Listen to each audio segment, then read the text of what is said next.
Jacques chapitre 1 et le verset 2. Mes frères, je pourrais ajouter mes sœurs, regardez comme un sujet de joie complète les diverses épreuves auxquelles vous pouvez être exposés. Waouh!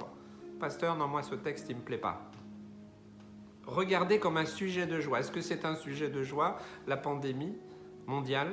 Est-ce que c'est un sujet de joie, le virus, et peut-être vous ou d'autres autour de vous ont été atteints? Est-ce que c'est un sujet de joie de perdre son travail, de perdre un être cher, et j'en passe, et vous pourrez ajouter plein.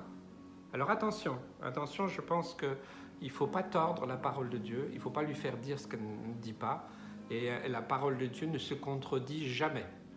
Elle peut appuyer quelque chose qui a été écrit, mais sans doute des fois nous comprenons mal, nous sortons des textes du contexte pour en faire des prétextes, donc ce n'est pas du tout ça.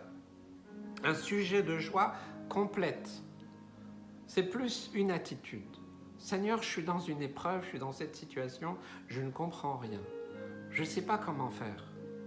Mais Seigneur, même si je ne comprends rien, même si c'est difficile, même si c'est compliqué, même si je sais que tu m'aimes, que tu ne vas jamais m'abandonner, que tu n'es pas en train de rire là-haut, en train de te moquer, certainement pas, que ce n'est pas toi qui envoies ces choses mauvaises. Seigneur, je veux rester dans cette joie.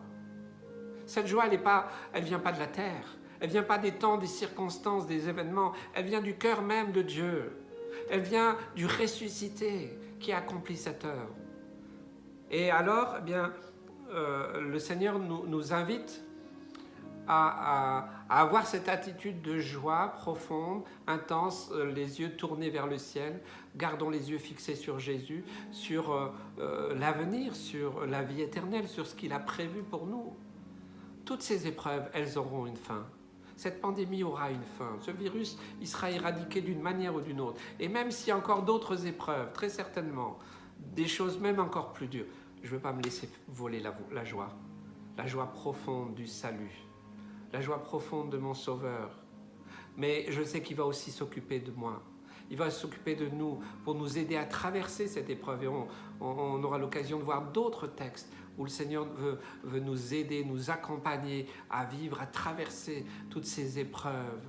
Je crois vraiment que ces temps nous permettent de nous approfondir dans la parole de Dieu, de ne pas avoir une foi légère.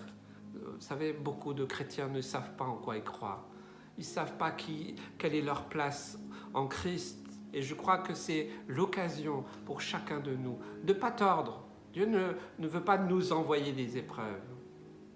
Mais à travers l'épreuve, il permet de nous épurer, de nous parler, de nous faire grandir, mûrir, et que spirituellement, nous comprenions l'enjeu final. L'enjeu final, c'est le ciel. C'est le retour de Jésus qui reviendra très bientôt nous chercher. Nous ne savons ni le jour ni l'heure. Mais je crois vraiment que c'est important de garder cette joie malgré tout. Alors si tu l'as perdu, mon frère, ma soeur, mon ami, je t'invite non pas à te réjouir de tes épreuves, mais de te réjouir dans tes épreuves. Et c'est ça la différence.